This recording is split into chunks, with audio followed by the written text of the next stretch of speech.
sou o Dieguinho. Bom, galera, tá entrando no ar a nossa primeira edição desta terça-feira, como sempre, com muitas informações para vocês. Antes disso, ó, dedo no like no começo do vídeo que me ajuda bastante. Quem for novo aqui no canal, se inscreve, ativa o sininho das notificações e, claro, segue minha conta pessoal lá no Instagram. E ó, tá chegando agora a data FIFA, campeonatos paralisados, mas vocês podem fazer suas apostas no jogo do Brasil e de outras seleções lá na PagBet. Com apenas R$1 você consegue já estar fazendo as suas apostas. Cadastre com eles, desburocratizado, atendimento 24 horas por dia, cotações bem altas e pagamentos através de Pix, tá? E o nosso bordão lá é qual? Acertou, tá pago, via a nossa velocidade na forma do pagamento, beleza? E além disso, você também tem, ó, o Aviator, que você pode fazer sua apostinha lá na PagBet. Então corre com o link aqui, ó, no primeiro comentário fixado. Mas não esquece de se cadastrar na PagBet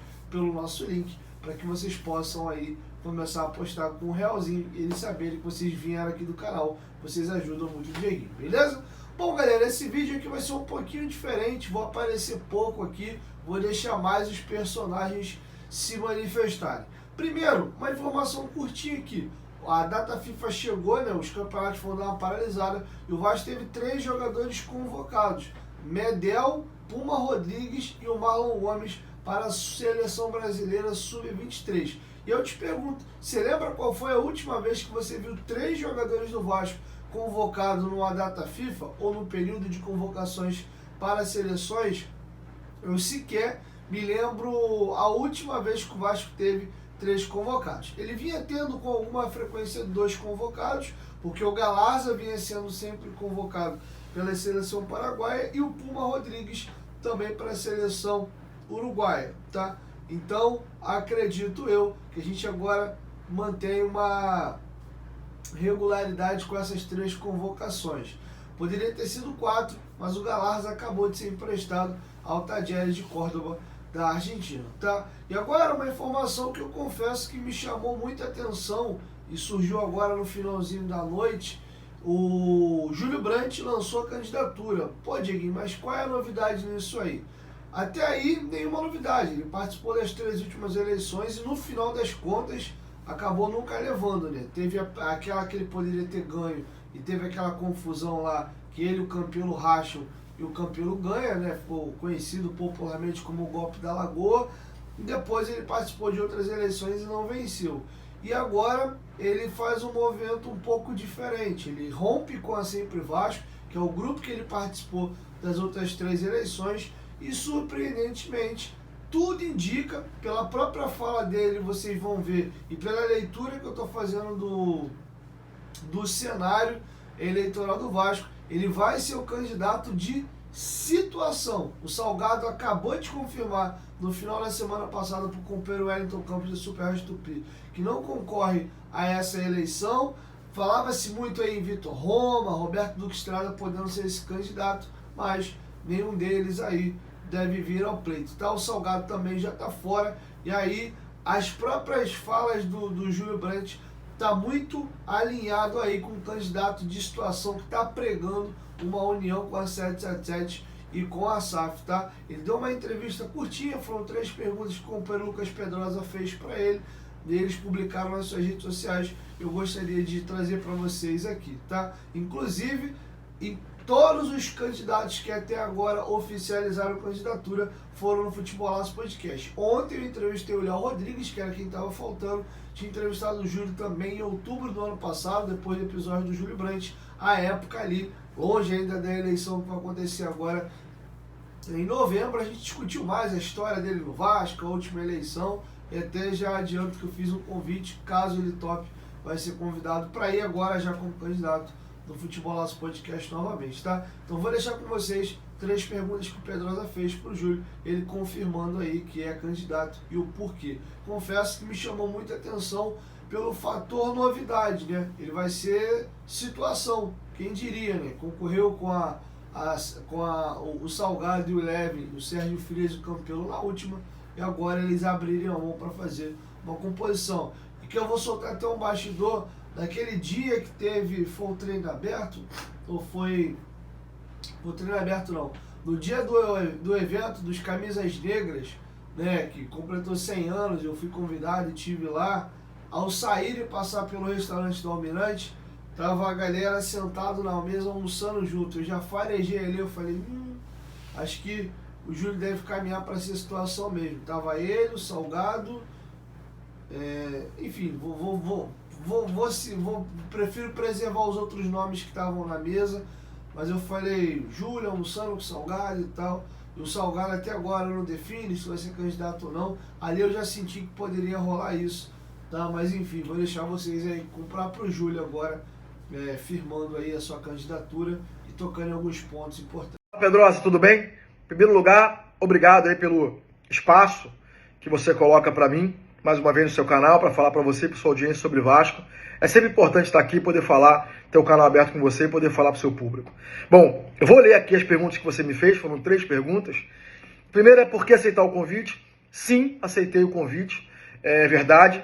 Eu fui convidado por um grupo de vascaínos que colocou para mim a preocupação com o momento que o clube vive, e com esse momento específico do clube, e contou com a minha experiência profissional, com a minha experiência empresarial, claro, com a relação que eu tenho com o mercado, para ajudar nesse momento e liderar esse projeto de relação com o clube e com a SAF, e esse projeto de transformação da associação num clube forte, saudável, que tem uma relação sólida com os seus sócios. Então, eu acho que o desafio colocado foi um desafio muito interessante, uma forma de abordagem muito interessante, e por isso eu aceitei o convite. Tá? Segunda pergunta é, após deixar a Sempre Vasco, qual é o motivo para o torcedor acreditar que essa nova união vai ser diferente da que vimos na política do Vasco? Bom, pela forma com que foi feita o convite, já foi completamente diferente. Né? Não foi um convite feito através de composições políticas, mas foi um convite feito por vascaínos que estavam genuinamente preocupados com o momento que o clube vivia, e de vascaínos que colocaram à sua disposição, à minha disposição e à disposição do Vasco nesse momento, suas competências, suas qualidades, suas relações e as suas habilidades para poder transformar o Vasco nesse momento, que eu reforço e volto a dizer, é um momento muito diferente e desafiador do que o clube viveu até hoje na sua história. Então, é de fato uma campanha diferente, em que, mais do que nunca, a competência e a forma de lidar com o acionista, o novo acionista, faz toda a diferença. Terceira pergunta é como você pretende se relacionar com a 777 e ajudar também fiscalizando o futebol do clube. Bom, como eu coloquei aqui, esse é o principal trabalho, né, do clube, do próximo presidente. Né? Nós temos aqui um tripé, a gente chama do 3S, que é sócio, sede e SAF. Então, esse tem que ser o tripé de trabalho do novo presidente. Foco no sócio, aumentar o número de sócios do clube, trazer benefícios para esse sócio do clube e um novo relacionamento do clube com esse sócio. Sede, melhorar as sedes, trabalhar profundamente na reformulação de São Januário e monetizar, trazer maneiras de fazer com que essas sedes possam gerar recursos para o clube e, mais do que isso, gerar bem-estar e gerar valor para os seus associados. E a terceira, que é a relação com a SAF. Nós não podemos esquecer que o Vasco, hoje, mais do que nunca, é um só. Então, estamos aqui colocando aqui um projeto de um só Vasco. Um Vasco apenas. Não tem Vasco SAF e não tem Vasco Associação. Existe apenas um Vasco. Para a associação, não interessa uma SAF enfraquecida, e para o Vasco, associação, não interessa uma SAF enfraquecida. Ou seja, tanto a SAF quanto o Vasco, associação, quer que um e outro esteja forte. Eu tenho certeza que esse é o entendimento da SAF e tenho certeza que esse é o nosso entendimento. Para isso, para que isso aconteça, tem que haver uma relação aberta, uma relação profissional e uma relação em que ambas as partes possam cobrar os resultados e o papel de cada uma. Então, nós queremos aqui, sim, fazer uma relação colaborativa com a SAF, uma relação positiva com esse parceiro, provando e mostrando que o Vasco cumpre os seus contratos. O Vasco quer dar o recado de que o parceiro vai ser bem-vindo no Vasco. Ele não é maltratado, ele é bem tratado no Vasco. Agora, ele também precisa tratar o Vasco com respeito, precisa tratar o Vasco com carinho e precisa entregar para o Vasco aquilo que o Vasco espera da sua participação como sócio. E o que nós esperamos é que esse contrato seja um contrato equilibrado e que seja um contrato que traga resultados para o futebol do Vasco lá na SAF e para o clube associativo também. Então nossa relação vai ser uma relação colaborativa, de crescimento, de aprimoramento do contrato e de cobrança de resultados, sem dúvida nenhuma. Eu tenho uma boa relação com o presidente da SAF, hoje, né, o Lúcio Barbosa. Essa relação é uma relação muito boa, uma relação de amizade, mas é uma relação que vai ser boa sempre que for boa para ambos os lados. Sempre for boa, será boa sempre que houver equilíbrio nessa relação entre as partes. Então, a minha relação com a SAF vai ser uma relação colaborativa, mas uma relação de cobrança, sim, dos resultados pactuados em contrato e com a melhoria contínua do contrato celebrado entre Vasco e 777. Foi isso, mais uma vez, obrigado pelo espaço, estou à disposição, sempre que quiser falar, estarei aqui disponível para o seu canal. Um abraço. Bom, galera, então é isso, quero te ouvir, inclusive deixa a sua opinião aqui embaixo nos comentários, o que vocês acham aí dessa quarta participação do Júlio Brandt em eleições e sendo agora o candidato de situação. Ele não vai falar claramente assim, eu sou o candidato salgado, mas tá claro isso, tá? Por outro lado, percebi muito nas entrevistas que eu fiz com os candidatos à presidência e ontem que existe uma ansiedade para que o Levenciano definitivamente defina a vida dele, se ele é candidato ou não, porque a oposição deve toda ela se juntar numa única chapa, à exceção do Marcelo Borges, e já falou que vai até o final como candidato, né? Mas vai ter uma junção breve entre Eduardo Cassiano, Léo Rodrigues, Pedro Stosenberg e Euriquinho. Esses quatro devem formar uma única chapa. O Levenciano vindo, seriam 5 chapas, provavelmente se juntando com o Leven sendo o cabeça. E aí concorreriam essa junção aqui, Marcelo Borges e Júlio Brandt. É o que está se apresentando, tá? Sem a colocação do Levenciano aí de time em campo, deve ser esses 4 com o Marcelo e o Júlio Brandt, tá? Enfim, então é isso.